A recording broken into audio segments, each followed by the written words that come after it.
What is the academic and biblical origins of Haplogroup J? Welcome to the Hebrew of Israel channel.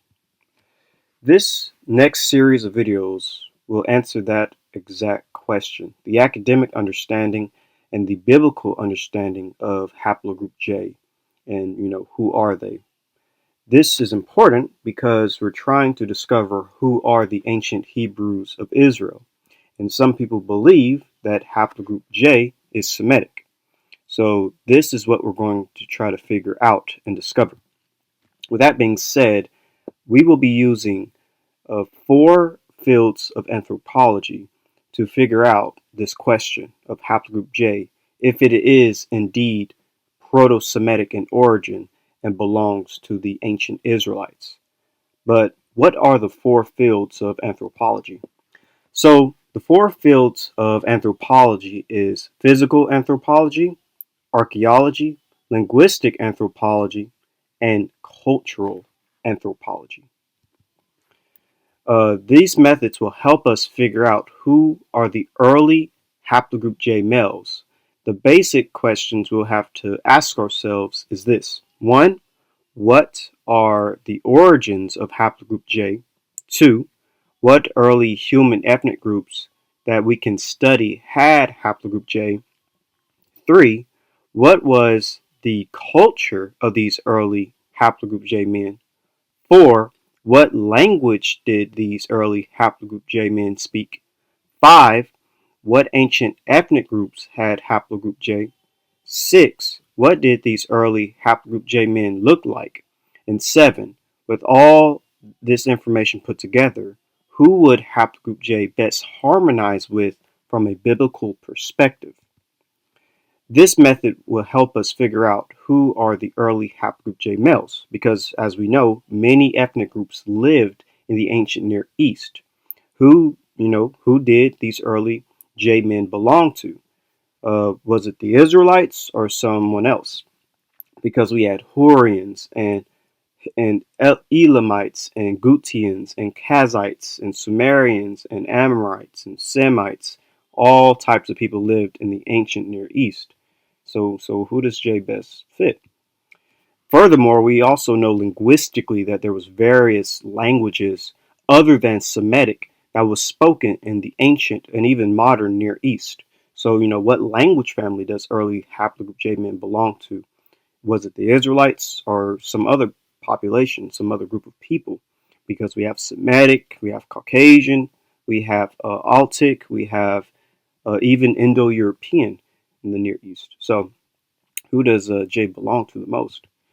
These are the questions we must ask ourselves, and I believe it's best to start at the beginning and work your way from the past to the present to be as accurate as possible. And of course, as the scriptures say, I believe it's important to understand the past to remember the days of old. Deuteronomy chapter 32, verse 7 says, Remember the days of old, consider the years of many generations. Ask thy father, and he will show thee, thy elders, and they will tell thee. That being said, join me on our journey to discovering the biblical and academic origins of Haplogroup J. Have a great day. Don't forget to leave a comment, like, share, subscribe, click the bell, and shalom. But before we get too deep into the video, first I want to tell you guys about my social media platforms. So I have a Clubhouse account, and we can actually talk to one another on it. I also host Clubhouse rooms every now and then where I might talk about history and genetics of the Middle East and Africa. I have a Twitter page, a Facebook account, and a Facebook page, as well as a Instagram, all titled The Hebrew of Israel. And what I typically do on these platforms is post upcoming videos as well as slides for my presentations. And so just be on the lookout for all of that on my social media platforms. And if you want to support me financially for the channel, you can look at my Patreon. as well as my PayPal and my GoFundMe. And with all of that out of the way, let's begin with the video. The Anatolian origins of Proto-Indo-Europeans. Origins of Proto-Indo-Europeans, you have various beliefs. We covered the Yamnaya, but there are two more. The other believed homeland and origin of the Indo-Europeans is the Anatolian Hypothesis. The Anatolian Hypothesis suggests that the speakers of Proto-Indo-European, also known as PIE, lived in Anatolia during the Neolithic era, and it associates the distribution of historical Indo-European languages with the expansion during the Neolithic Revolution of the 7th and the 6th millennium BC. The Anatolian hypothesis, proposed by archaeologist Conley Renfrew, places the pre-Proto-Indo-European homeland in Anatolia around 8000 BC, and the homeland of Proto-Indo-European proper in the Balkans around 5000 BC, with waves of linguistic expansion following the progression of agriculture in Europe. According to Renfrew, 2004, the spread of Indo-European proceeded in the following steps. Around 6500 BC, pre-Proto-Indo-European located in Anatolia splits into Anatolian and Archaic Proto-Indo-European. The language of those pre-Proto-Indo-European farmers who migrated to Europe in the initial farming dispersal. Around 5000 BC, Archaic Proto-Indo-European splits into Northwestern Indo-European, which includes the ancestor of Italic, Celtic, and Germanic, located in the Danube Valley. Balkan Proto-Indo-European, corresponding to the Gimbutas Old European culture. The early Steppe Proto-Indo-European, the ancestor of Tochtian. So here's just a map showing the Anatolian hypothesis and how these Proto-Indo-Europeans or pre-Proto-Indo-Europeans would have came out of Anatolia, going into the Balkans, and even going through the Caucasus and entering into Europe. And here is a video that will actually show the one of the examples of the Proto-Indo-European migration into Europe from Anatolia.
If Proto-Indo-Europeans truly expanded from Anatolia, then this too can explain why we see Haplogroup J among Indo-Europeans, because Anatolia is one of the locations with the oldest Haplogroup J markers.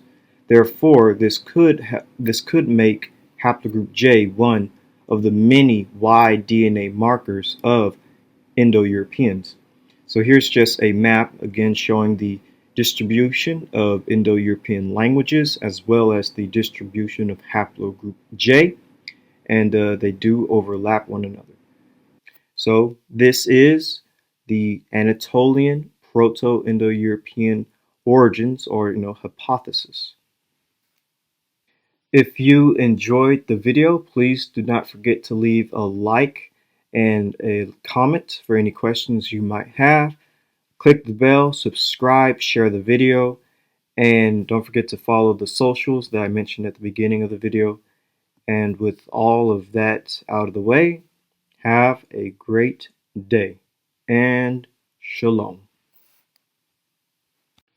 The Armenian origins of Proto-Indo-Europeans. Armenia is another believed location for the homeland and origins of Proto-Indo-Europeans. Let's look into the Armenian hypothesis. The Armenian hypothesis of the Proto-Indo-European homeland, proposed by Georgian Tamez V. Gamgerzdias and Russian linguist Vyacheslav Ivanov in the early 1980s, suggests that Proto-Indo-European was spoken during the 5th through 4th millennium BC in the eastern Anatolia and southern Caucasus and northern Mesopotamia. Recent DNA research has led to renewed suggestions of a Caucasian homeland for a pre-Proto-Indo-European. It also lends support to the Indo-Hittite hypothesis, according to which both Proto-Anatolian and Proto-Indo-European split off from a common mother language no later than the 4th millennium BC. Gamgerzdias and Ivanov presented their hypothesis in Russian in 1980 through 1981 in 2 articles in Vestnik Dresdnian Istrony. During the following years, they expanded and developed their work into the voluminous book published in Russian in 1984. The English translation of the book appeared in 1995. In English, a short sketch of the hypothesis first appeared in the Early History of Indo-European Languages, published in Scientific America in 1990. Tamas Gamgerzdias published an update to the hypothesis in 2010. According to Gamgerzdias and Ivanov, the Indo-European languages derive from a language originally spoken in the wide area of Armenian highlands, the southern Caucasus, and northern Mesopotamia. The Anatolian languages, including Hittite, split off before 4000 BCE and migrated into Anatolia at around 2000 BCE. Around 4000 BCE, the Proto-Indo-European community split into Greek, Armenian, Indo-Aryans, Celto-Italo-Torchnians, and Balto-Slavo-Germanics at around 3000 through 2500 BCE. Greek moved to the west, while the Indo-Aryans, the Celto-Italo-Torchnians, and the Balto-Slavo-Germanics moved east and then northwards along the eastern slope of the Caspian Sea. The Torchnians split into the Italo-Celtics before 2000 BCE and moved further east, while the Italo-Celtics and the Balto-Slavo-Germanics turned west again towards the northern slope of the Black Sea. From there, they expanded further into Europe between around 2000 and 1000 BCE. So there is renewed interest when it comes to this hypothesis based on DNA, actually.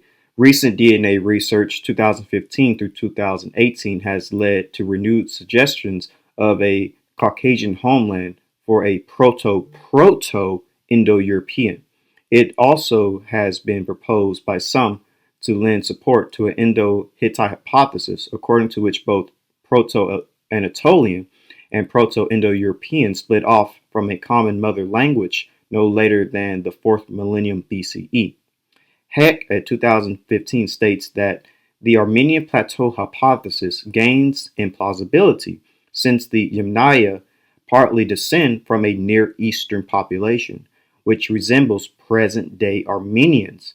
Yet, they also state that the question of what languages were spoken by the Eastern European hunter-gatherers and the southern Armenian-like ancestral population remains open.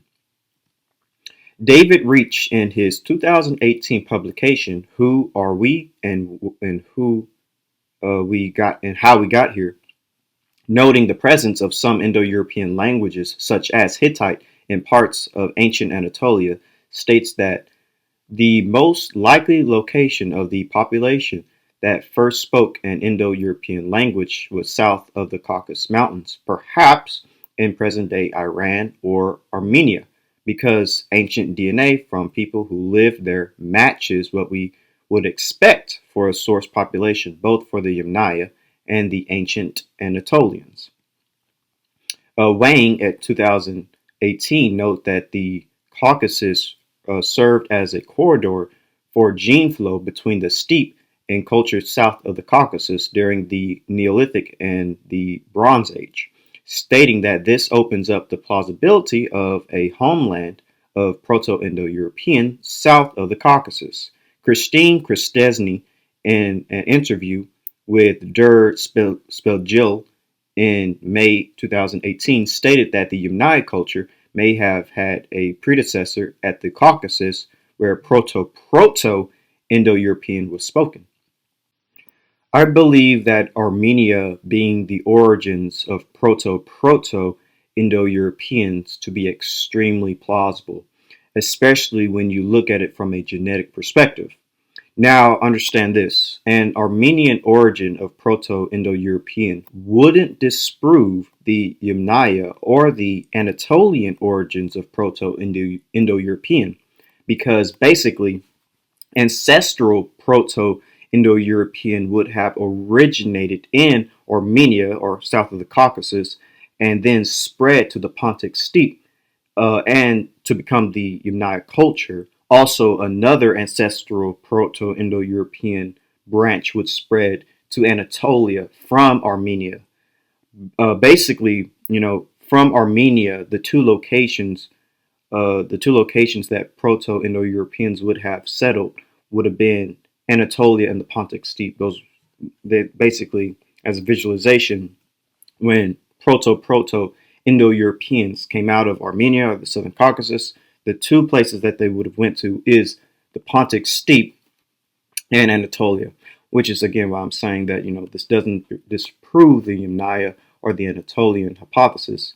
Really, they still fit. This is PPIE, Proto-Indo-European, or pre-Proto-Indo-European, and then over here they can become Proto-Indo-Europeans, and same right here, they can become Proto-Indo-Europeans and then spread deeper into Europe. Here's another visualization that might help you out. Here's the Armenian Plateau. They're going into Yamnaya, and then others going into Anatolia. Then they'll go deeper into Europe from basically both directions. So, again, I feel like Armenia is the best plausible explanation for all this. And here's just a map showing Proto-Indo-European language being spread. As you can see, again, going to the Yamnaya and then going into Anatolia, becoming Hittite, one of the oldest Indo-European languages, and then spreading throughout the continent of Europe, and even going into the east, Central Asia, and India. So this is from Wolfgang Heck in his 2015 study, Massive Migration from the Steppe is a source for Indo-European languages in Europe. And it says, the Armenian Plateau hypothesis gains in plausibility since the Yamnaya partly descend from a Near Eastern population which resembles present-day Armenians. Yet Heck and his team also state that the question of what languages were spoken by the Eastern European hunter-gatherers and the South Armenian-like ancestral population remains open. This is from David Reach in his 2018 publication, Who We Are and How We Got Here. The most likely location of the population that first spoke an Indo-European language was south of the Caucasus Mountains, perhaps in present-day Iran or Armenia, because ancient DNA from people who lived there matches what we would expect for a source population, both for the Yamnaya and for ancient Anatolians. And this is from Chera Cho Wang in his 2018 study, The Genetic Prehistory of the Greater Caucasus. And it says, the insight that the Caucasus Mountains served not only as a corridor for the spread of Caucasus hunter-gatherer / Neolithic Iranian ancestry, but also for later gene flow from the south also has a bearing on the postulated homelands of Proto-Indo-European languages and documented gene flows that could have carried a consecutive spread of both across West Eurasia, perceiving the Caucasus as an occasional bridge rather than a strict border during the Neolithic and Bronze Age opens up the possibility of a homeland of Proto-Indo-European south of the Caucasus, which itself provides a parsimonious explanation for an early branching of the Anatolian languages.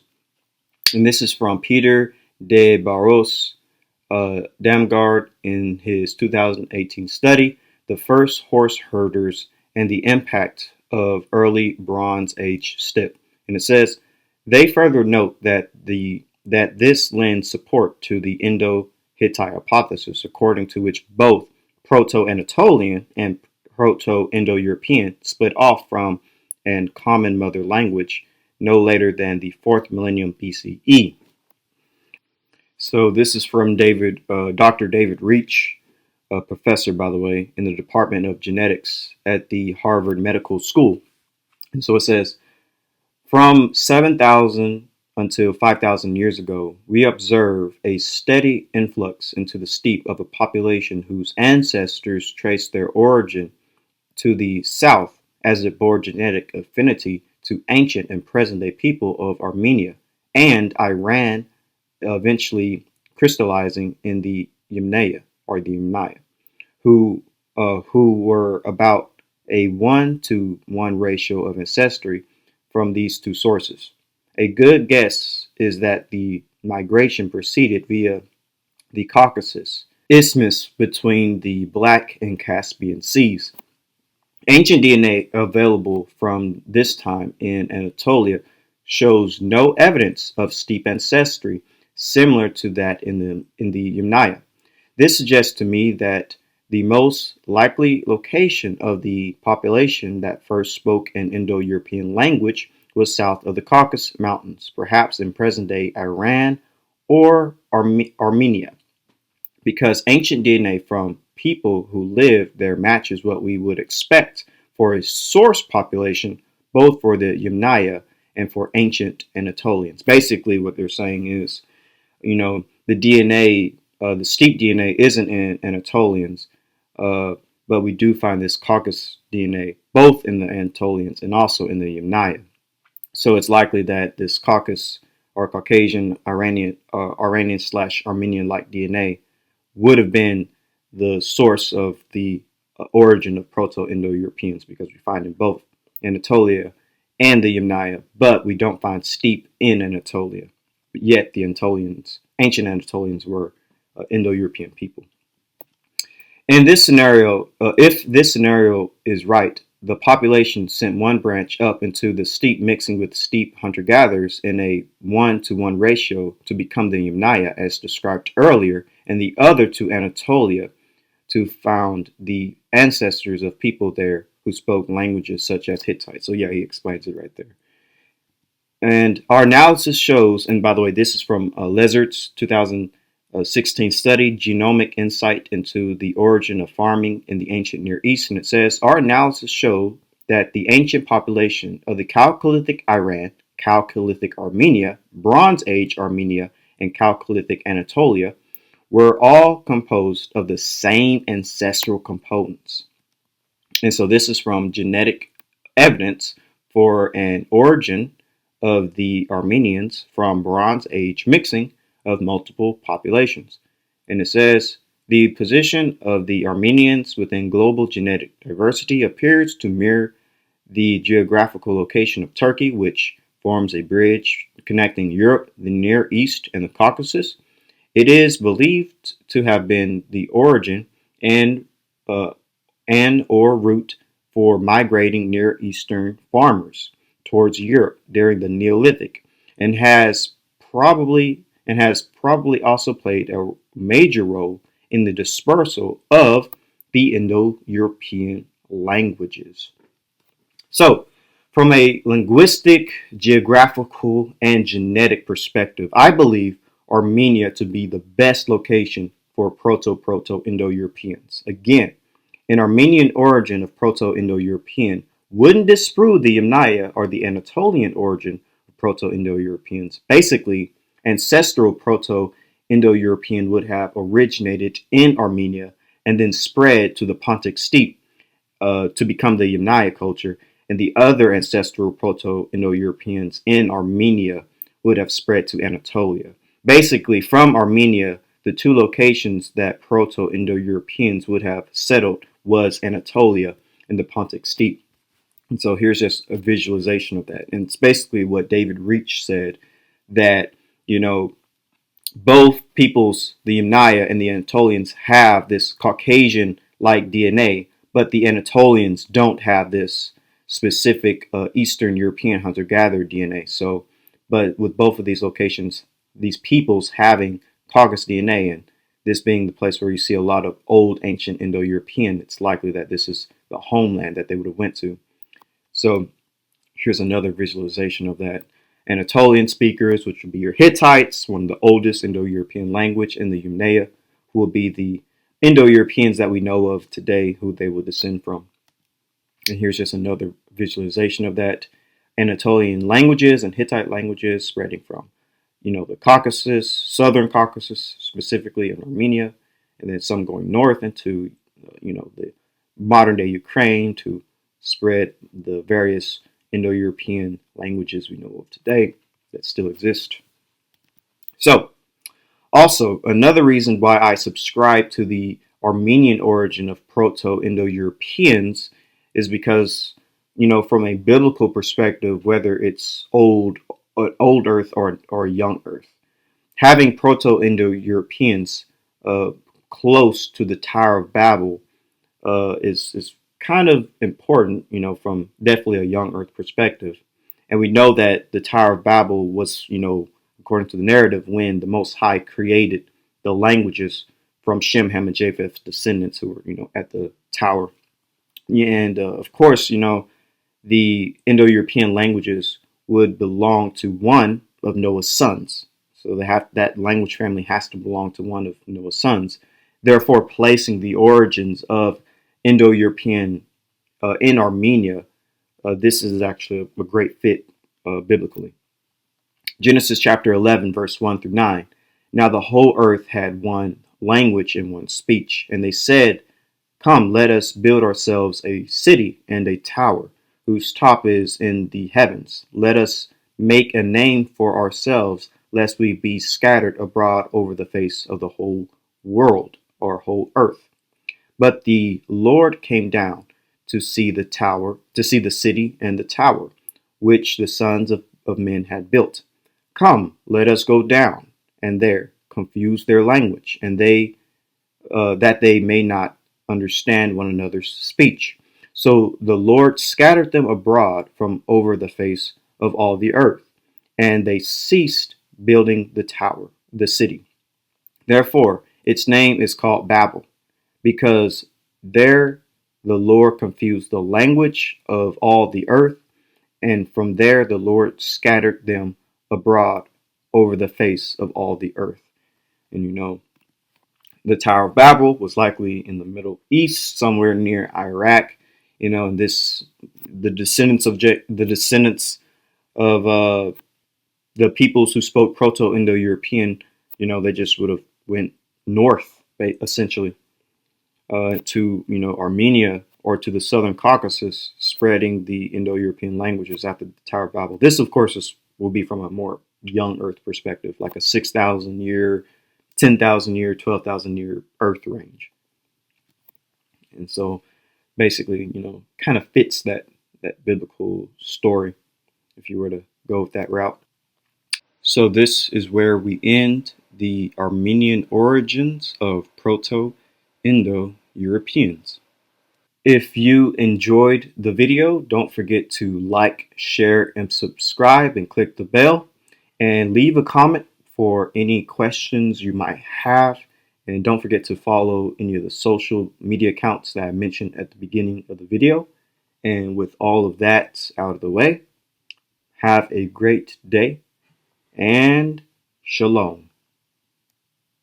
The Armenian and Anatolian Proto-Indo-European origins and Haplogroup J. As we covered already, Armenia and Anatolia are two other locations for the origins of Proto-Indo-Europeans. According to Renfrew at 2004, the spread of Indo-European proceeded in the following steps. Around 6500 BC, pre-Proto-Indo-European located in Anatolia split into Anatolian and Archaic Proto-Indo-European, the language of those pre-Proto-Indo-European farmers who migrate to Europe in the initial farming dispersal. Around 5000 BC, Archaic Proto-Indo-European split into Northwestern Indo-European, the ancestor of Italic, Celtic, and Germanic, located in the Danube Valley. Balkan Proto-Indo-European, corresponding to Gimbutas Old European culture. And early Steppe Proto-Indo-European, the ancestor of Tostian. So here's basically the spread of Indo-Europeans from Anatolia, the Anatolian Hypothesis. The Armenian Hypothesis of the Proto-Indo-European homeland suggests that Proto-Indo-European was spoken during the 5th through 4th millennium BC in the eastern Anatolia, the southern Caucasus, and northern Mesopotamia. Recent DNA research has led to renewed suggestions of a Caucasian homeland for a pre-Proto-Indo-European. It also lends support to the Indo-Hittite hypothesis, according to which both Proto-Anatolian and Proto-Indo-European split off from a common mother language no later than the 4th millennium BCE. And this is the Armenian hypothesis. Whether Proto-Indo-Europeans originated in Anatolia or Armenia, both locations had the oldest form of Haplogroup J. Haplogroup J was heavily present in the homeland of Proto-Europeans, essentially. So again, Haplogroup J1, Anatolia and Europe, basically around the Zagros, Caucasus, and Anatolia. And this is where the homeland of Proto-Indo-Europeans would have been, going into Anatolia and the Pontic Steppe. This is from EUpedia, Haplogroup J1, under the section Origins and History. The first J1 men lived in the late Upper Paleolithic, shortly before the end of the last Ice Age. The oldest identified J1 sample to date comes from Satsurbia Cave, 13,000 through 13,200 BCE in Georgia, placing the origins of Haplogroup J1 in all likelihood in the region around the Caucasus, Zagros, Tartarus, and eastern Anatolia during the Upper Paleolithic.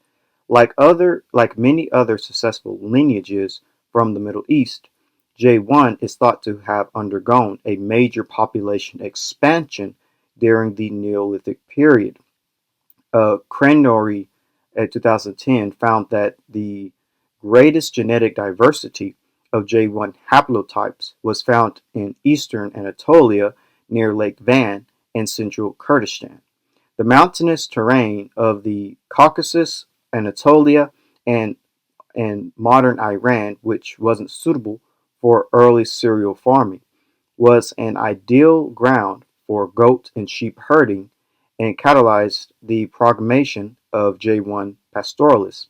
Having colonized most of Anatolia, J1 herders would have settled the mountainous regions of Europe, including the southern Balkans, the Carthians, central and southern Italy, Sicily, Sardinia, southern France, and most of the Iberian Peninsula.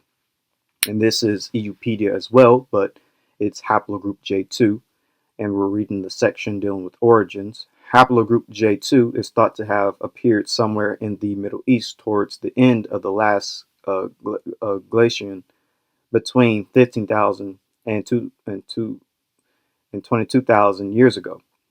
The oldest known J2A sample at present were identified in the remains from the Hotu cave in northern Iran dating from 9100 through 8600 BC, and the Katos clade in Georgia dating from 7940 through 7600 BCE. This confirms that haplogroup J2 was already found around the Caucasus and southern Caspian region during the Mesolithic period. This is from Ancient Migratory Events in the Middle East, New Clues from the Y chromosome variation of modern Iranians, and it reads, Haplogroup J is predominant in Iran, where both its subclades J2-M172 and J1-M267 are observed. Its highest frequencies are registered in the populations located along the southwestern shores of the Caspian Sea and along the Zagros Mountains range. Exceptionally high is the frequency observed in the Balachi and Cistercian Balastian in agreement with their likely Caspian Sea origin. And this is from the emergence of Y chromosome haplogroup J1E among Arabic-speaking populations, and it says, moreover, the previously described chromosomes frequently found in the Caucasus and Eastern Anatolian populations were ancestral to J1E and displayed an expansion time of 6,000 years. For J1E, the Zagros/Tartarus mountain range displayed the highest haplotype diversity, although the J1E frequency increases towards the peripheral Arabian Peninsula. And this paper is continuity and admixture in the last 5 millennia of Levantine history from ancient Canaanite and present-day Lebanese genome sequences. And it says, haplogroup J-P58 is frequent in the Arabian Peninsula, with proposed origins in the Zagros-Tartarus mountain range. And this is from Origins and Diffusion of Human Y chromosome haplogroup J1-M267, and it says, around the time of the Neolithic demographic transition, the genome-wide ancestry of West Asian populations was geographically structured into 3 groups. Among them, haplogroup J-M304 is found in the Caucasus/Iranian and Anatolian hunter-gatherers and farmers, but not in the Levantine ones. Unfortunately, so far, DNA studies are missing from the Arabian Peninsula and Mesopotamia, where haplogroup J-M304 is frequent nowadays. The J1B-F4306 and J1A2-PH77 branches split off at the very beginning. These are rare lineages distributed mostly among ancient and modern populations from the Caucasus, the Armenian highland, Iran, and Pakistan. Interestingly, the 13,000-year-old hunter-gatherer from South Caucasus belongs to J1-F4, J1b-F4306. The J1A1B-Z18375 branch has a geographic distribution substantially overlapping with that of the J1B-F4306 and J1A2-PH77 branches. The J1A1B-Z18375 branch is found overwhelmingly among ancient and modern populations from the Caucasus, the Armenian highland, Iran, and Anatolia. This branch constitutes the aforementioned peak of haplogroup J1-M267 frequency in the Northeast Caucasus. Haplogroup J1-M267 were found among populations living in the Caucasus and neighboring regions. Our Bayesian continuous phylogenetic analysis suggests the origin of haplogroup J1-M267 in West Asia, confirming previous assumptions. Most of the deeply diverged lineages belong to the population from the northern latitudes of the region, in line with the finding of the late Pleistocene hunter-gatherer from the South Caucasus.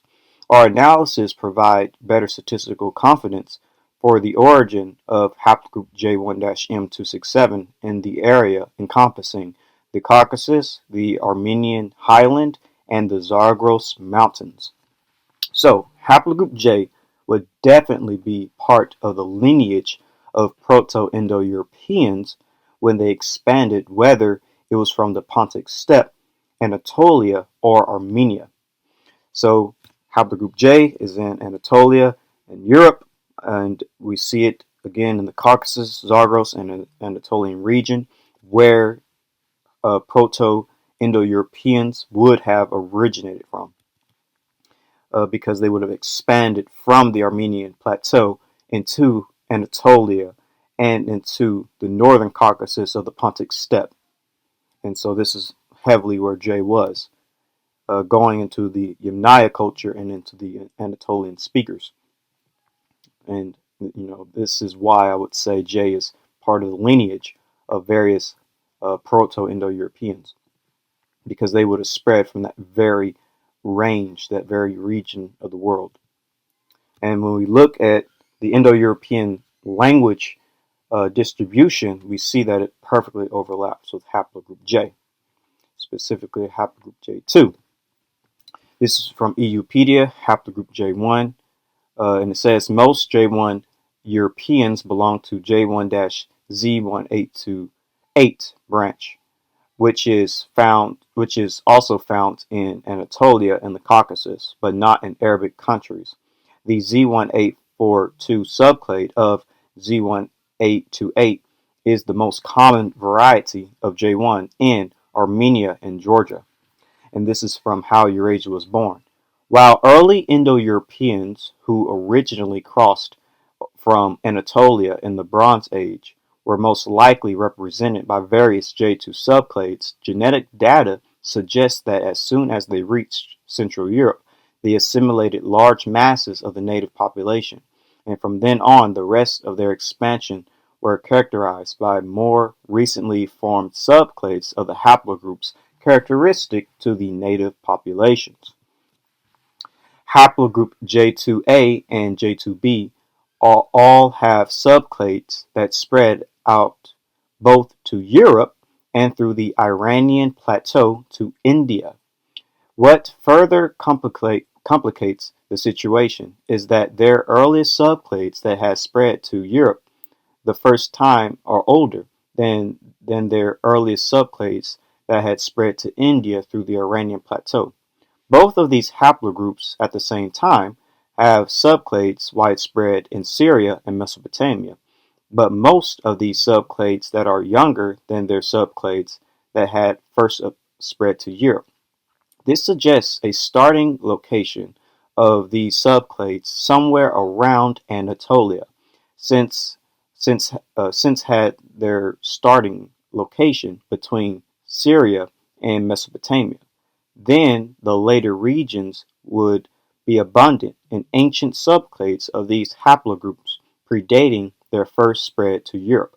Ancient subclades of J1 are found somewhat east of this, either in the Armenian highlands or the Levant. This makes northern Mesopotamia, the Jezera region, a plausible starting point for J1, as subclades of J1 also migrated to Iran and India. The estimated age of the most recent common ancestor of these subclades often collide with the subclades of J2 that apparently participated in eastward migrations, indicating that such coinciding timings signal migrations where both J1 and J2 participated, as many of these J2 subclades also have some of their own subclades apparently migrating to Europe at the same time. This is a further sign that their location of origins had to be west of the point of origin of J1. While having the subclades of J2 starting from Anatolia would have met those J1 and J2 subclades with coinciding ages simply carried eastward to Iran and Mesopotamia as part of the very same migrations. A much more plausible scenario, further supporting both J2A and J2B having started to spread out of Anatolia and J1 east of them in Syria and the Armenian highlands. Among J2A and J2B, J2A seems to have been located westward of J2B, as it participated in more ancient westward migrations to Europe than J2B. This gives us the east to west order of J2A in southwestern Anatolia, J2B in southeast Anatolia, and J1 in Syria and the Armenian highlands. And so here's sort of a map displaying that, the migration of J into Europe and also into Eurasia, throughout Eurasia. And it says the Alduin in Syria represented by a population characterized by the presence of J1. We narrowed the circle of the Indo-European homeland, and where all the signs point to is southeast Anatolia, and an ancient population there, represented by a population characterized most notably by the presence of haplogroup J2B. So basically, he's saying that that the homeland of Indo-Europeans would have been sort of in the Anatolian Armenian highland range or region, and J2 would have definitely been part of that population of Proto-Indo-Europeans. It says, this also explains the linguistic links between Indo-European and Northwest Caucasian suggested by Karalosos in 1997, as Northwest Caucasian populations appeared to have moved to their present position from south of the Caucasus, and thus a position somewhere in east central Anatolia, east of the ancient Catrovian populations, west of the ancient Aldrian populations, and north of the Proto-Indo-Europeans in Sicilia would explain their linguistic position. Genetic traces of a major expansion spreading over much of Anatolia and northern Mesopotamia are visible in the form of the subclade J2B-PF7321 of haplogroup J2B. Phylogenetic patterns of J2B-PF3721 show a rapid divergence, with the formation of several subclades taking place between 3800 through 3700 BCE, covering much of Anatolia and northern Mesopotamia. This demographic event seems to be the most plausible candidate of the earliest phase of Indo-European expansion spreading out of the homeland in Sicilia and conquering most of Anatolia, except for the Katovian and Hattic-speaking northern parts and the Alduin-speaking Armenian highlands in this stage, of course, and northern Mesopotamia before the Semitic expansion would take over northern Mesopotamia 1 millennium later. Several European lineages seem to have divergent from their closest Anatolian sibling lineages at this time. Thus, many represent consecutive waves of migrations to Europe, such as J2B-Z622 formed in 3700 BCE, J2A-BY40424 3400 BCE, J2A-8344 formed in 10,700 BCE, but TMRCA 3400 BCE, therefore could have arrived up until then.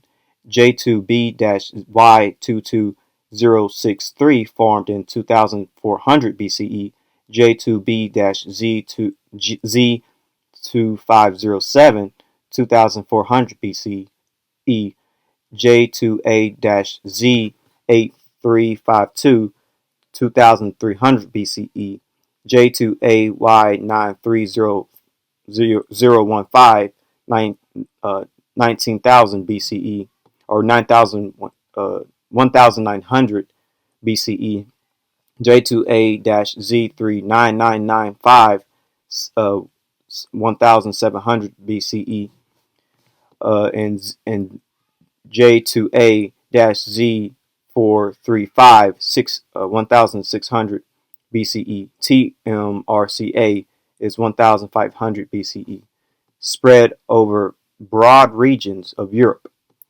A migration which may or may not have been ideal, with a Middle Bronze Age migration from Anatolia to the Balkans hypothesized by James Malart. It is hard to determine whether if J2B-Z2507 already represents early Indo-Europeans or an earlier, presumably a Tyrrhenian wave of migrants from Anatolia. This shows signs of a migrations that spread all over Europe in that time frame, presumably staying in the Balkans up until then. This could mean both of either the Tyrrhenians or the Indo-European expansions, or even a scenario where it originally represented Tyrrhenian and then Indo-Europeanized later in a way that most of its European expansion was already Indo-European. This exactly fits where we should look for early Indo-European expansion in Europe according to circumstantial evidence described. This being widespread all over Europe, J2A-Z435 may also be a plausible candidate, or the two and other lineages that arrive between them may even represent a series of successful waves of early Indo-European migrations from Anatolia to Europe. And again, just showing you that map with branches of early Indo-Europeans with J markers going into Anatolia and then into Europe. And that fits also, again, with Armenian origin, because Armenia and Anatolia is not that far, and it would just went starting in Armenia, going into Anatolia and the rest of Europe. And there have been also J markers going east as well and into Central Asia, India. But with all that being said, I believe Haplogroup J is part of the Y DNA lineage of Proto-Indo-Europeans. There were many other Y lineages. I'm not saying that it was the only one. There were others, but Haplogroup J is among them, especially Haplogroup J-2. And this is sort of where we'll end off with the Armenian and Anatolian Proto-Indo-European origins and Haplogroup J. With that being said, if you enjoyed the video, please leave a like, subscribe, click the bell, and leave a comment for any questions you might have. And don't forget to follow my socials that I mentioned at the beginning of the video. And with all of that out of the way, have a great day and shalom. Haplogroup J and Indo-Europeans. Greeks, Armenians, Iranians, and Indo-Aryans. We've established that Haplogroup J was in the Proto-Indo-European homeland, whether it be the Yamnaya culture, Armenia, or Anatolia. But we also established that the best homeland for Proto-Indo-Europeans would be Armenia in the southern Caucasus, and these Proto-Indo-Europeans would migrate to the Pontic Steppe and Anatolia, which is why we find ancient Indo-Europeans in those lands. Also, we covered that Proto-Indo-Europeans had Caucasus hunter-gatherer ancestry, and that Caucasus hunter-gatherers were the oldest human population to have haplogroup J. With that being said, let's study ancient Indo-European populations that carried Caucasus hunter-gatherer ancestry and haplogroup J. So let's begin with the Greeks. Beyond contributing to the population of mainland Europe through Bronze Age pastoralists of the Yamnaya, Caucasus hunter-gatherers also appears to have arrived on its own in the Aegean without Eastern European hunter-gatherer ancestry, and provided approximately 9 through 32% of ancestry to the Minoans. The origin of this Caucasus hunter-gatherer component might have been Central Anatolia. So here's the paper that deals with it. Genetic origins of the Minoans and Mycenaeans. The origins of the Bronze Age Minoan and Mycenaean cultures have puzzled archaeologists for more than a century.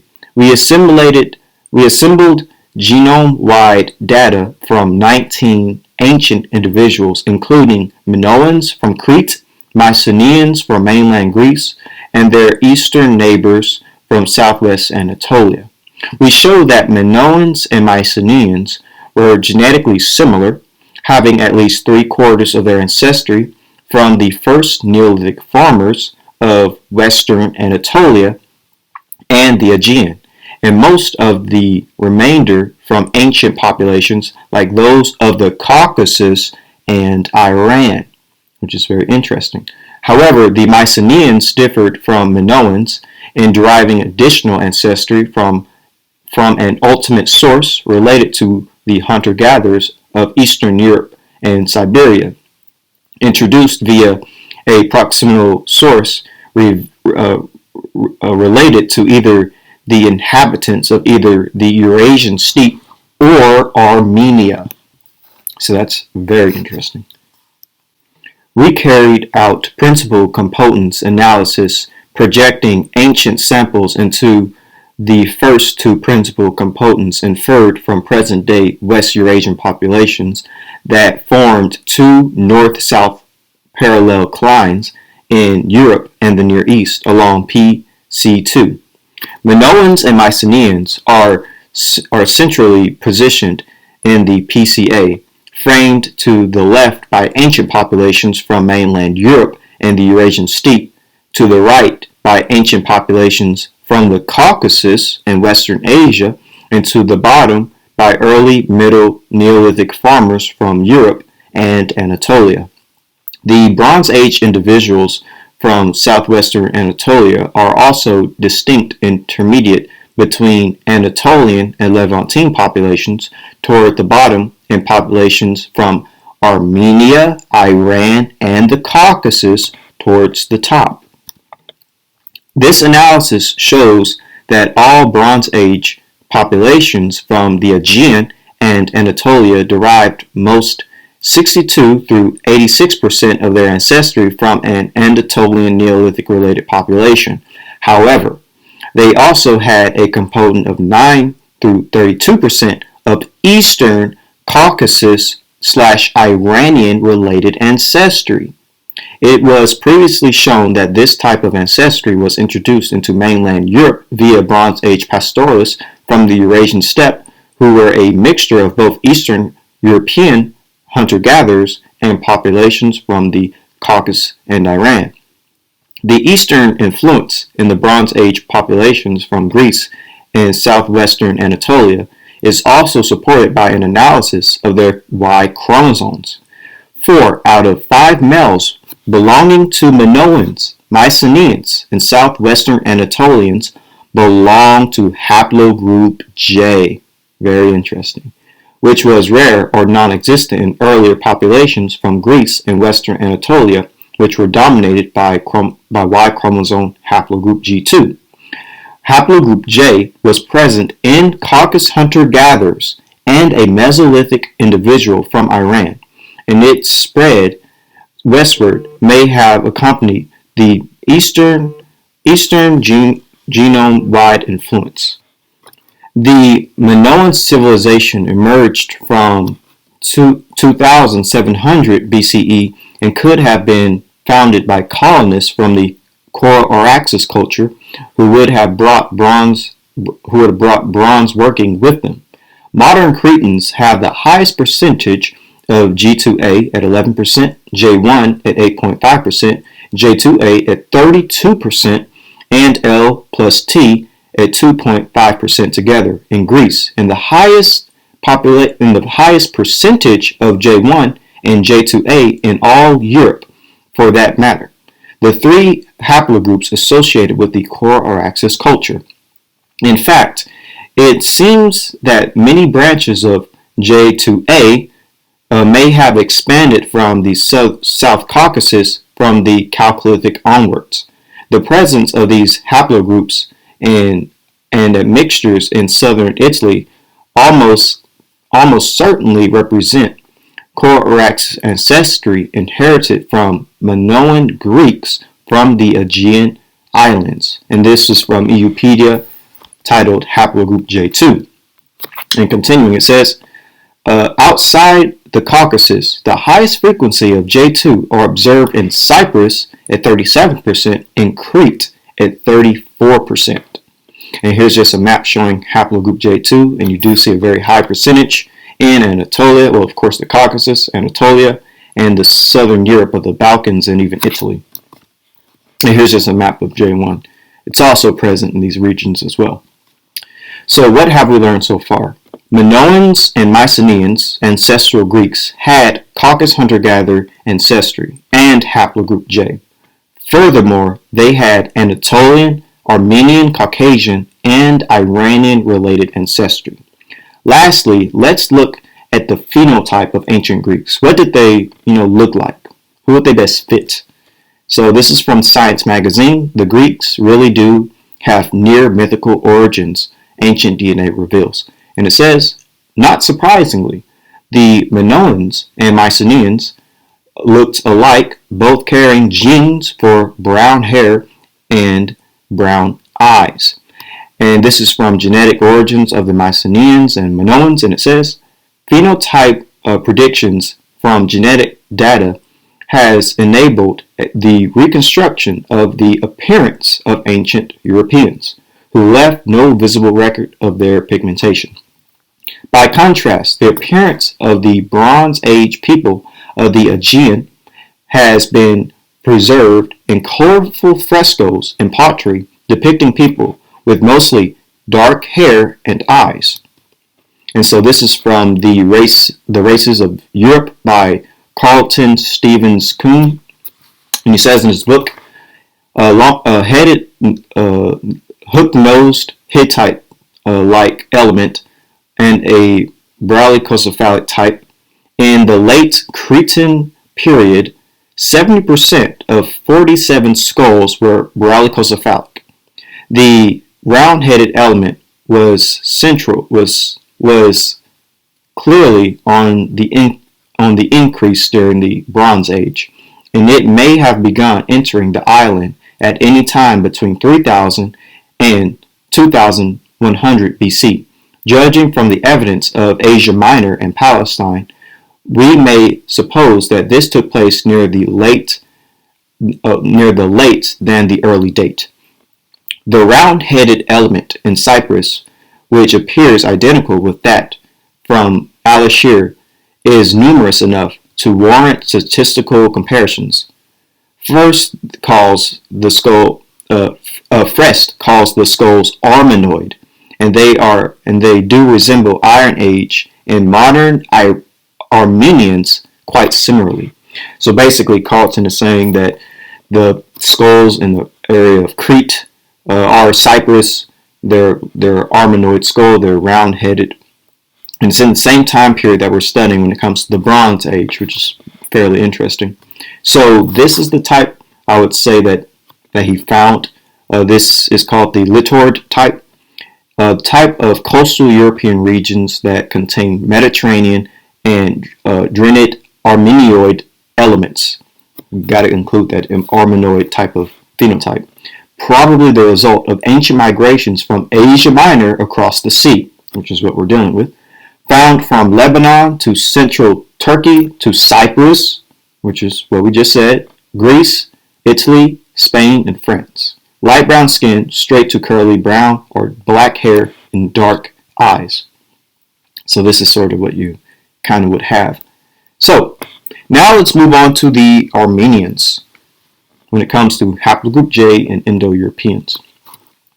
Now I won't be on this for too long. I won't stay on Armenia for too long because, we've gone over Armenia a bit well in this series so far. But, we know that Armenia is likely the homeland of Indo-Europeans. So obviously you're going to have J and Indo-European there. So let's just quickly go over that. The genetic evidence for a origin of the Armenians from Bronze Age mixing of multiple populations. The position of the Armenians within global genetic diversity appears to mirror the geographical location of Turkey, which forms a bridge connecting Europe, the Near East, and the Caucasus. It is believed to have been the origin or route for migrating Near Eastern farmers towards Europe during the Neolithic, and has probably also played a role in the dispersal of Indo-European languages.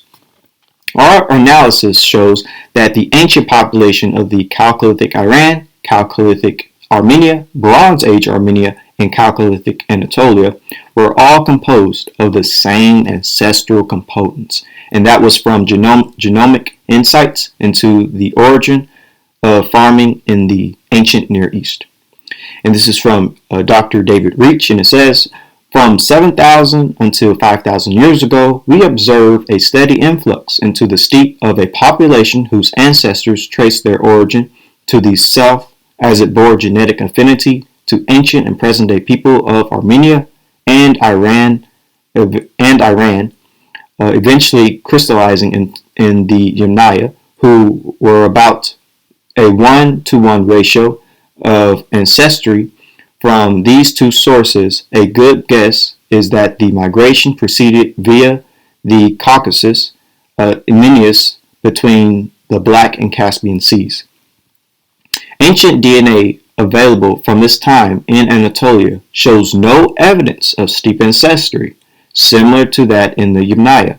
This suggests to me that the most likely location of the population that first spoke an Indo-European language was south of the Caucasus Mountains, perhaps in present-day Iran or Armenia. Because ancient DNA from the people who lived there matches what we would expect as a source population, both for the Yamnaya and for ancient Anatolians. And this is from Wolfgang Haik in his 2015 study, Massive Migration from the Steppe is a Source for Indo-European Languages in Europe. The Armenian Plateau Hypothesis gains in plausibility since the Yamnaya partly descend from a Near Eastern population which resembles present-day Armenians. Yet Heck and his team also state that the question of what languages were spoken by the Eastern European hunter-gatherers and the Southern Armenian-like ancestral population remains open. And again, all these regions basically would have been filled of J markers at the time. Again, reading from The Origin and Distribution of Human Y Chromosome Haplogroup J1-M267, and it says, the J1A1B-Z18375 branch has a geographic distribution substantially overlapping with that of the J1B-F4306 and J1A2-PH77 branches. The J1A1B-Z18375 branch is found overwhelmingly among ancient and modern populations from the Caucasus, the Armenian highland, Iran, and Anatolia. This branch constitutes the aforementioned peak of haplogroup J1-M267 frequency in the northern Caucasus. Haplogroup J1-M267 were found among populations living in the Caucasus and neighboring regions. So again, where we see the homeland of Proto-Indo-Europeans in the Armenian plateau, in the Armenian highlands, is basically where we would have saw a lot of J markers, which is why I say J would have been part of that Proto-Indo-European stock, one of many Y branches, but we're looking at, Indo-European populations that have it. So now we're going from the Greeks to the Armenians. Now we'll move our way to the next population, but just to go over the Armenian phenotype, it's known or classified as the Armenid. So widespread type found in the most specialized form in the mountains of Asia Minor, associated with the ancient Cretans and the Hittite kingdom. Common in Armenians, Turks of the mountainous range of Tartarus, which is what we've been talking about. And also the physical traits is light brown skin, wavy, dark brown hair, and hyperbrachicephalic. And as you can see on the image, that's what an Armenid would be. So, Armenians and Greeks. We do see an ancient connection between the Greeks and the Armenians, but not only genetically, as we covered earlier, but also linguistically.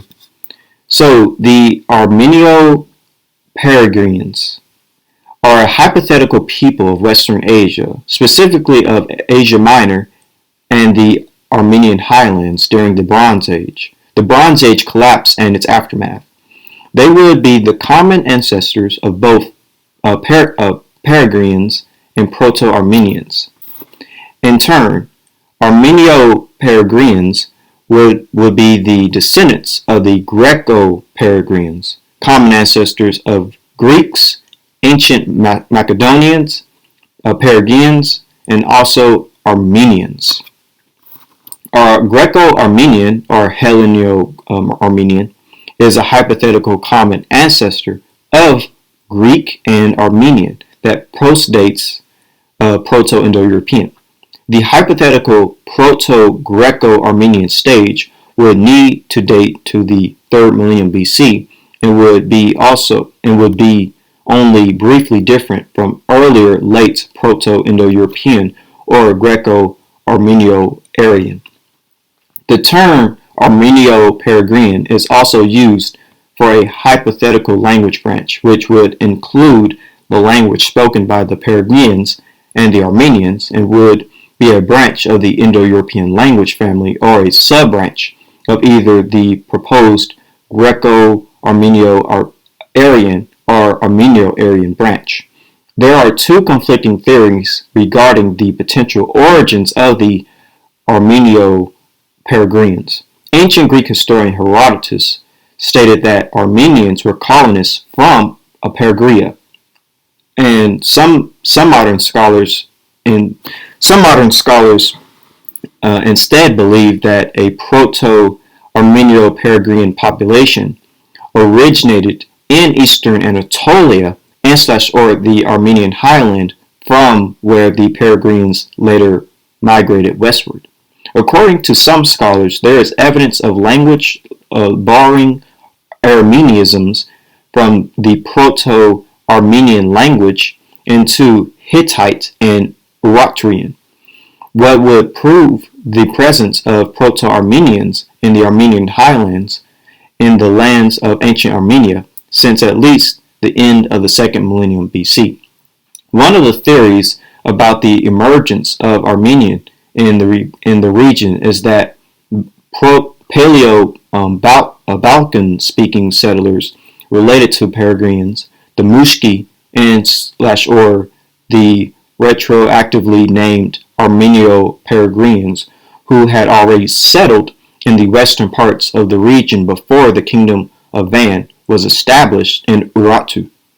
According to the Encyclopedia of Indo-European Culture, the Armenians, according to Dinkoff, are then an amalgam of the Hurrian and Uratrians, Luvians, and the Proto-Armenian Mushki, who carried their Indo-European language eastwards across Anatolia. After arriving in its historical territory, Proto-Armenian would appear to have undergone massive influence by the language, even eventually replaced. Armenian phylogeny, for instance, appears to have been greatly affected by Uratrian, which may suggest a long period of bilingualism. And so this is from New DNA Studies on the Origins of the First Civilizations of Greece reveals Armenian traces. And it says scholars have long debated the origins of the Greeks, whose language, like that of the Armenians, belonged to the Indo-European language family. Robert Drews, in his book The Coming of the Greeks in 1988, described how the ancestors of the Greeks came to Europe from the Armenian plateau, bringing with them their Indo-European language and their inventions of chariot riding and horse breeding.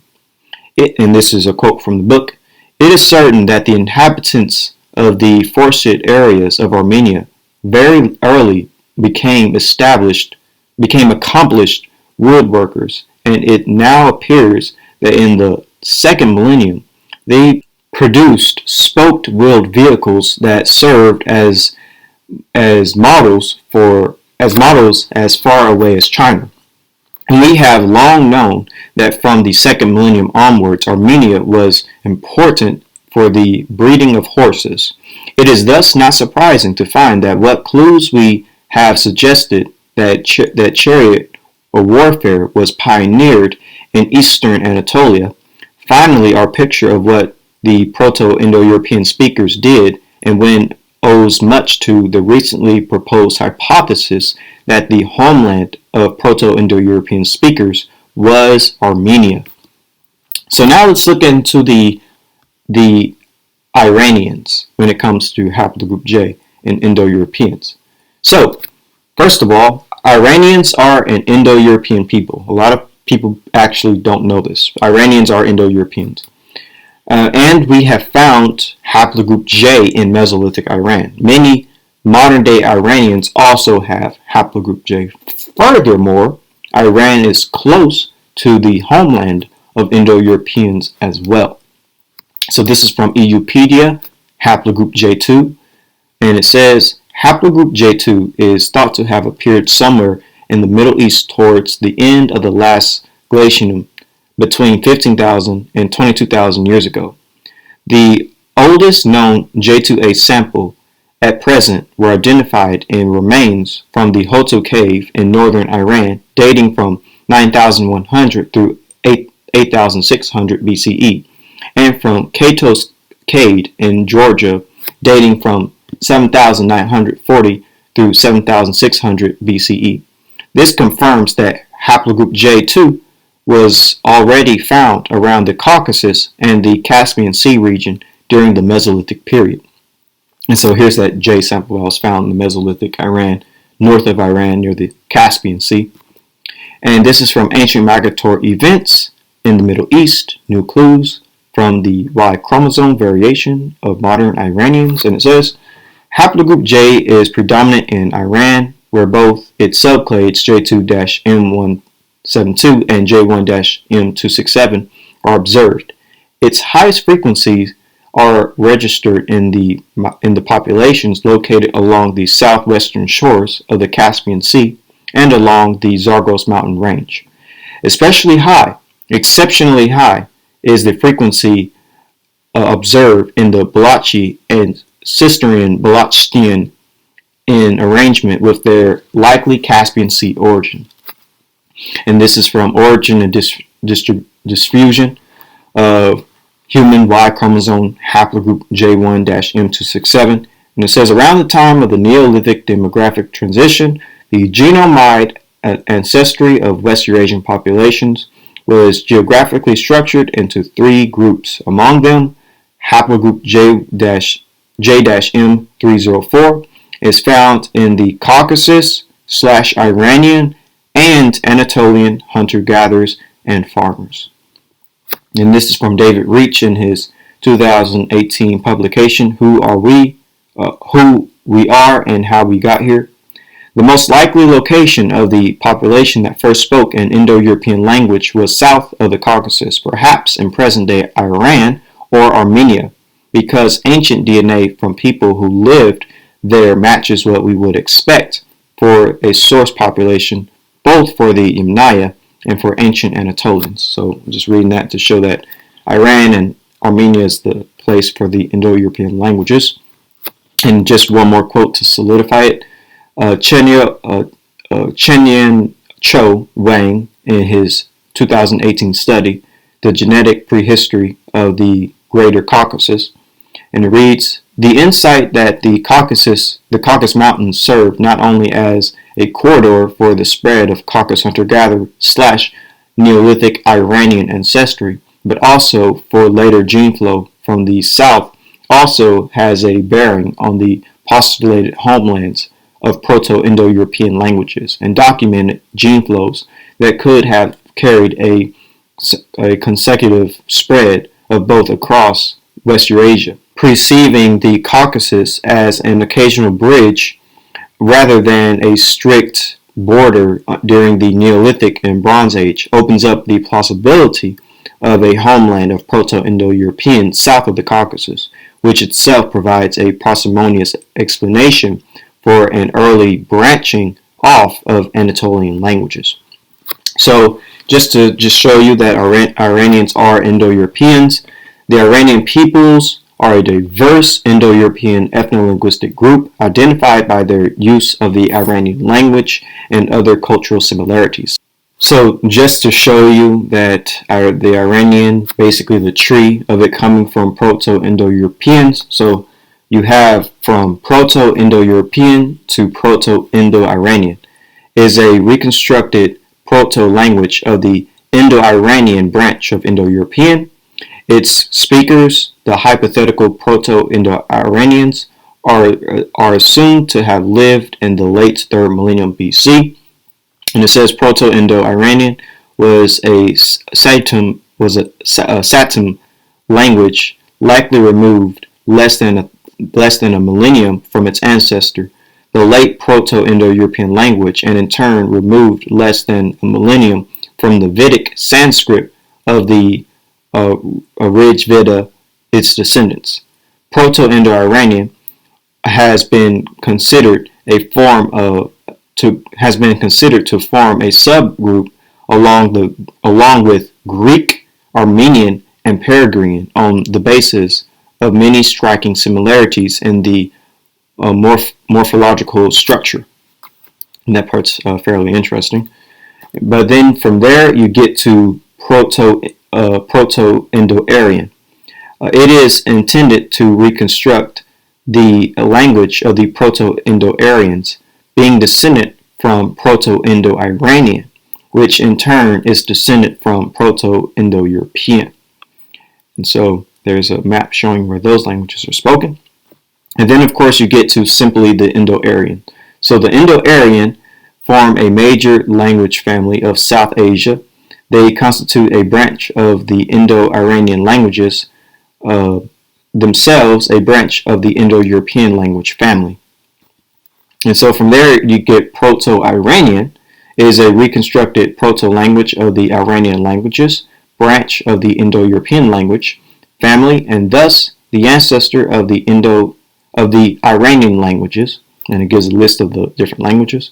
And it says Proto-Iranian was a Satem language descendant from the Proto-Indo-Iranian language, which in turn came from the Proto-Indo-European language.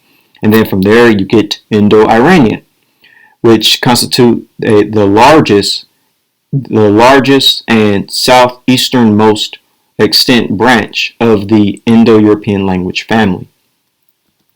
And so then finally you get the Iranian languages, a branch of the Indo-Iranian language and the Indo-European language family that are spoken natively by the Iranian peoples. So again, the Iranian peoples are a diverse Indo-European ethno-linguistic group identified by their use of the Iranian language and other cultural similarities. So now let's actually deal with the people and the genetics of these people. So the Proto-Iranians are believed to have emerged as a separate branch of the Indo-Iranians in Central Asia in the mid-2nd millennium BC.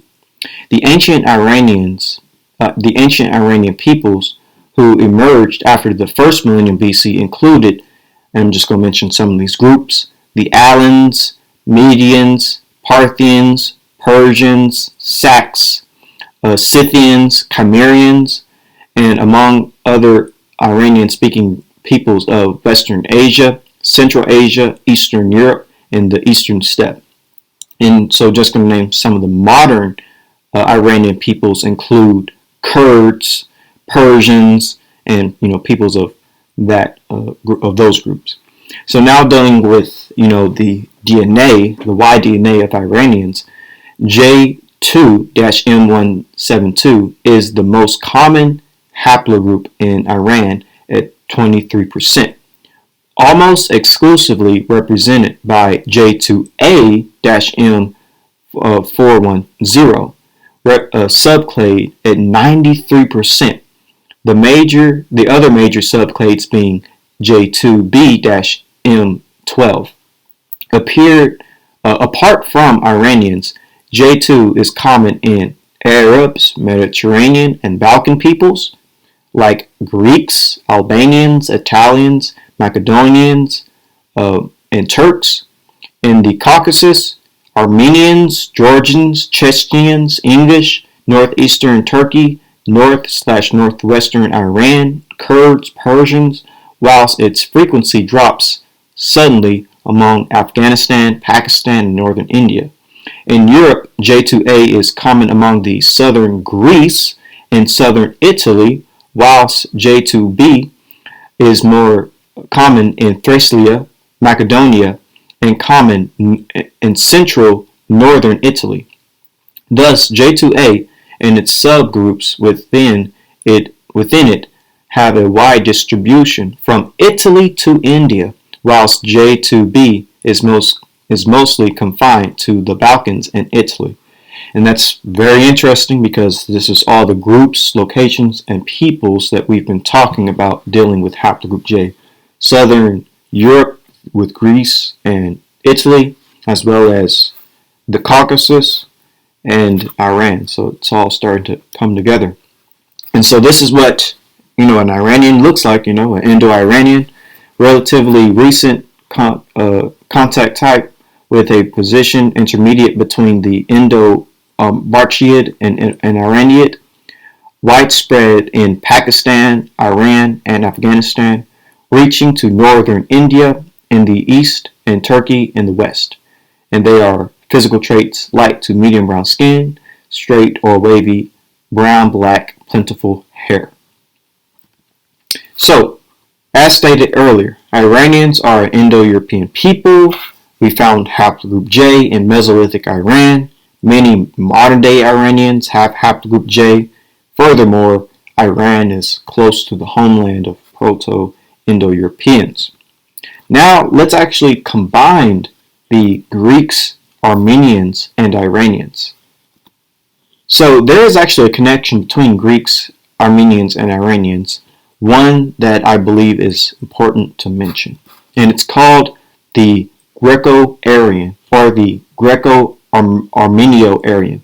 It is a hypothetical clade within the Indo-European family that would be the ancestor of Greek, Armenian, and the Indo-Iranian languages.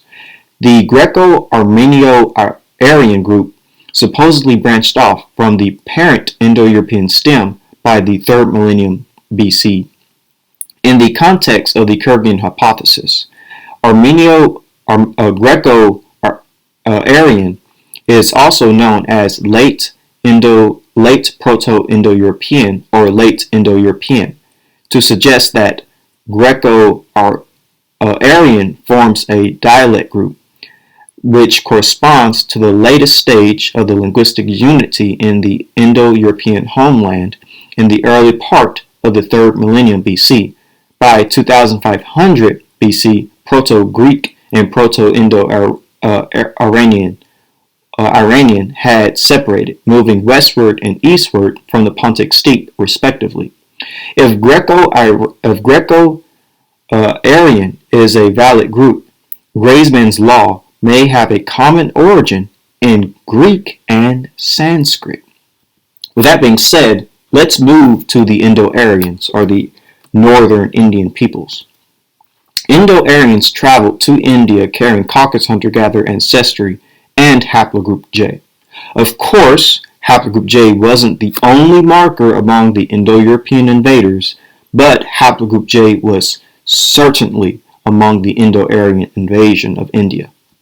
So, the Proto-Indo-Europeans, i.e. the Yamnaya people, and the related cultures seem to have been a mixture of Eastern European hunter-gatherers and people related to the Near East, either the Caucasus hunter-gatherers or Iranian Paleolithic people with a Caucasian hunter-gatherer component.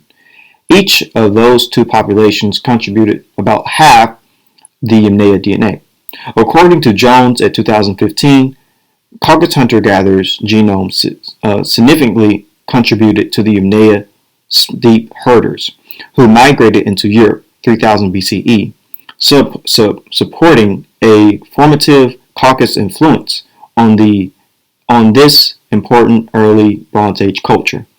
Caucasus hunter-gatherer left their imprint on modern populations from the Caucasus and also Central and South Asia, possibly marking the arrival of Indo-Aryan languages. Now let's actually just remind ourselves fairly quickly when it comes to where these J markers are. The J1B-F4306 and J1A2-PH77 branches split off at the very beginning. These are rare lineages distributed mostly among ancient and modern populations from the Caucasus, the Armenian highland, Iran, and Pakistan. Interestingly, the 13,000-year-old hunter-gatherer from the South Caucasus belongs to J1B-F4306, and this is from the Origins and Diffusion of Human Y Chromosome Haplogroup J1-M267. And so now, looking at the study, Upper Paleolithic Genomes reveals deep roots of modern Eurasians, and it says, we extend the scope of European paleogenomics by sequencing the genomes of late Upper Paleolithic and Mesolithic males from western Georgia and the Caucasus and a late Upper Paleolithic man from Switzerland. While we detect late Paleolithic and Mesolithic genomic continuity in both regions, we find that Caucasus hunter-gatherer belonged to a distinct ancient clade that split from Western hunter-gatherers 45 KYA, shortly after the expansion of autotomically modern humans from Europe and from the ancestors of Neolithic farmers 25 KYA, around the last glacial maximum. Caucasus hunter-gatherer genomes significantly contributed to the Yamnaya steppe herders who migrated into Europe 3000 BC, supporting a formative Caucasus influence on the important early Bronze Age culture. Caucasus hunter-gatherer left their imprint on modern populations from the Caucasus and also Central and South Asia, possibly marking the arrival of Indo-Aryan languages. The separation between Caucasus hunter-gatherer and both the EF and Western hunter-gatherer ended during the early Bronze Age, with a major ancestral component linked to Caucasus hunter-gatherer was carried west by migrating herders from the Eurasian steppe. The foundation group of this systematic change was the Yamnaya, who we estimate to owe half of their ancestry to Caucasus hunter-gatherer linked sources. These sources may be linked to the Mayakope culture, which predated the Yamnaya and was located further south, closer to the southern Caucasus. Now here's the most important part of the study to listen, which is in yellow. Through the Yamnaya, the Caucasus hunter-gatherer ancestral strand contributed to the most modern European populations, especially in the northern part of the continent. Finally, we found that Caucasus hunter-gatherer ancestry was also carried east to become a major contributor to the ancestral northern Indian component found in the Indian subcontinent. Exactly when the eastward movement occurred is unknown, but it likely included migration around the same time as their contribution to the Western European gene pool and may be linked to the spread of Indo-European languages. Now this is from EUpedia, titled Haplogroup J-2, and it says, within the Indian subcontinent, J2A peaks at frequencies of 15 to 25% around the Indo-Pakistani border from Panjshir to Gujarat and Sindh. Archaeological evidence of a mass migration from the South Caucasus to the Indus Valley is elusive at present, but it cannot be excluded, as it has been proven now that large-scale Indo-European migrations took place during the same period as the Pontic-Caspian steppe to Europe and Central Asia, which is what we just read about. There is no reason to believe that J2A people from the Kura-Araxes culture could not have expanded in the same way westward towards Anatolia, Greece, and Italy, and eastward to Iran, southern Central Asia, Pakistan, and India. So that's literally what we just read about. There is another cluster of J2A with a frequency approximating 15% in Barchnia in southwestern Central Asia, in what is now northern Afghanistan, eastern Turkmenistan, southern Uzbekistan, and western Kyrgyzstan. The Indo-Aryans pursued their southward expansion, invading northern Pakistan and northwest India from 1800 BCE to 1500 BCE, and eventually bringing about the demise of the Indus Valley civilization around 1300 BCE. There is a widespread variety of J2A branches found in South Asia. Some are over 10,000 years old, could have emerged from west to South Asia during the Neolithic, Chalcolithic, or early Bronze Age, based on their phylogenographies. F3133 and M319 could be associated with the Kura-Araxes expansion. Y21500 has a TMRCA of 3,700 years and is also found in Russia, which suggests an Indo-Aryan origin. Perhaps one of the J2A1 subclades assimilated by R1A invaders in Central Asia before conquering the Indian subcontinent. So this is what a northern Indian typically sort of looks like, Indo-Aryan type, and it says the Indid subtype of Pakistan and northwestern India, which is what we're dealing with, often associated with ancient Indo-Iranian migrations from the north, and their physical traits is light to medium brown skin, straight or wavy brown or black hair. So, we looked at Greeks, Armenians, Iranians, and Indo-Aryans. With that being said, Caucasus hunter-gatherer and Haplogroup J truly contributed to the ancient spread of Proto-Indo-Europeans, stretching from Greece to India. We see this linguistically through migrations and genetically. And this is from How Eurasia Was Born. That's going to just sum everything up together perfectly. And it says, While early Indo-Europeans who originated across from Anatolia in the Bronze Age were most likely represented by various J2 subclades, genetic data suggests that as soon as they reached Central Europe, they assimilated large masses of the native population, and from then on, the rest of their expansion were characterized by more recently formed subclades of the haplogroups characteristic to the native populations. Haplogroups J2A and J2B all have subclades that spread out both to Europe and through the Iranian plateau to India, which is what we just read about. What further complicates the situation is that their earliest subclades that had spread to Europe the first time are older than the earliest subclades that had spread to India through the Iranian plateau. Both of these haplogroups at the same time have subclades widespread in Syria and Mesopotamia, but most of these subclades that are younger than their subclades that had first spread to Europe. This suggests a starting location of these subclades somewhere around Anatolia, since had their starting location been in Syria and Mesopotamia, then the later regions should be abundant in ancient subclades of these haplogroups, predating the first spread to Europe. Ancient subclades of J1 are found somewhat east of this, either in the Armenian highlands or the Levant.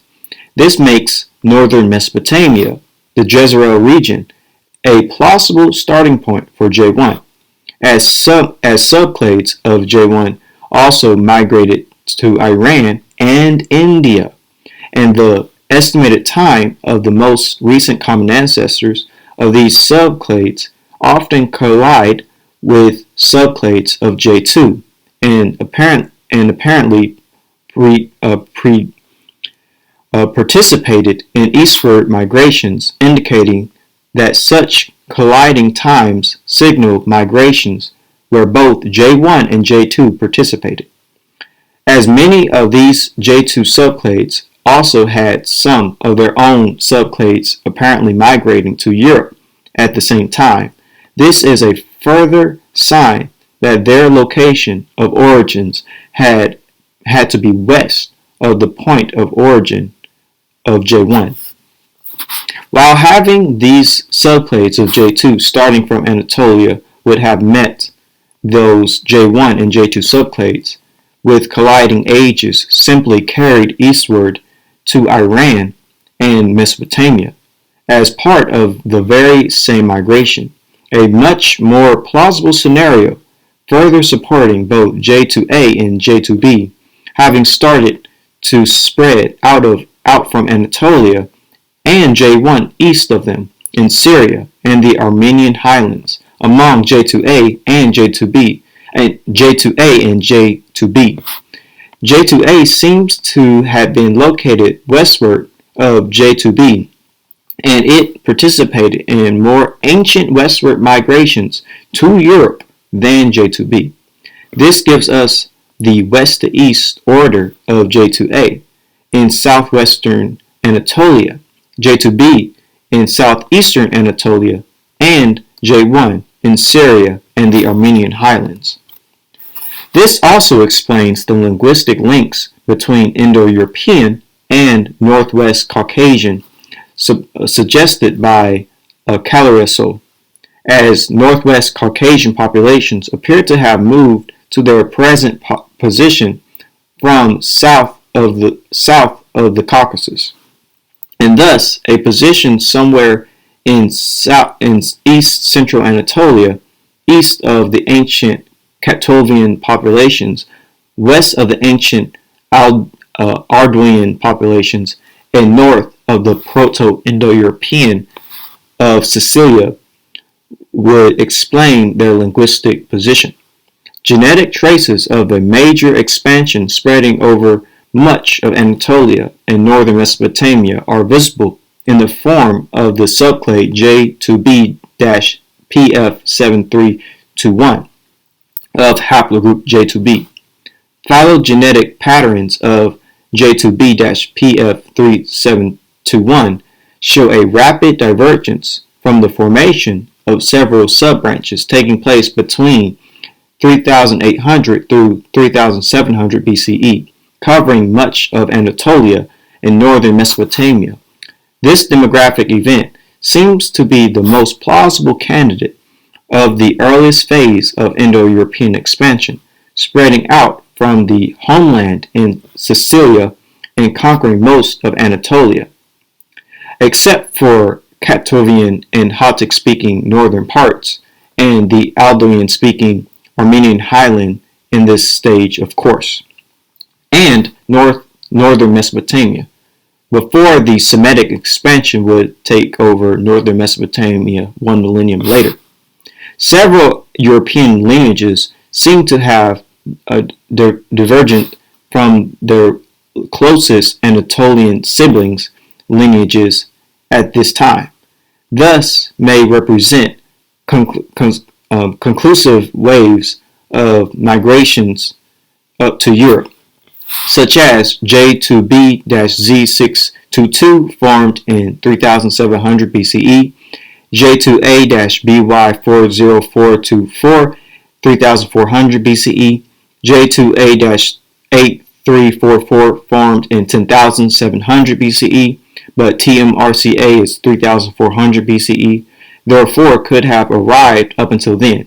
J2B-Y22063 formed in 2400 BCE, J2B-Z2507 2400 BCE, J2A-Z38352 2300 BCE, J2A-Z93015 in 1900 BCE, J2A-Z39995 in 1700 BCE, and J2A-Z435 at 1600 BCE. TMRCA is 1500 BCE, spread over broad regions of Europe, a migration which may or may not have been identical with the Middle Bronze Age migration from Anatolia to the Balkans, hypothesized by James Matarat, which is sort of dealing with the same region and time period, which is interesting.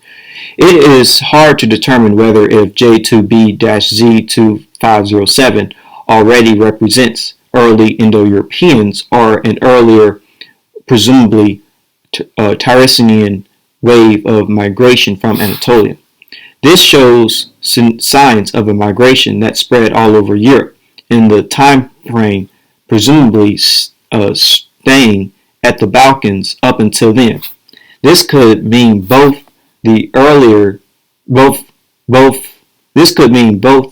either the Terran or the Indo-European expansions, or even a scenario where it originally represented Terranian and then Indo-Europeanized later in a way that most of its European expansion was already Indo-European. This exactly fits where we should look for early Indo-European expansion in Europe according to circumstantial evidence described. With being widespread all over Europe, J2A-Z435 may also be a plausible candidate, or two the other lineages that arrived between them may have represented a series of successive waves of early Indo-European migrants from Anatolia to Europe, which is basically fitting everything we've been covering so far. And so here's a map showing the spread of Indo-Europeans from either Anatolia and close to the Armenian highlands, and J being among these Indo-Europeans into these regions, whether it be into Western Europe or into India, as far west basically as Greece to as far east as India, as you can see right here. So from Greece to Armenia to Iran to India, Haplogroup J perfectly fits as one of the Y DNA haplogroups of Indo-Europeans.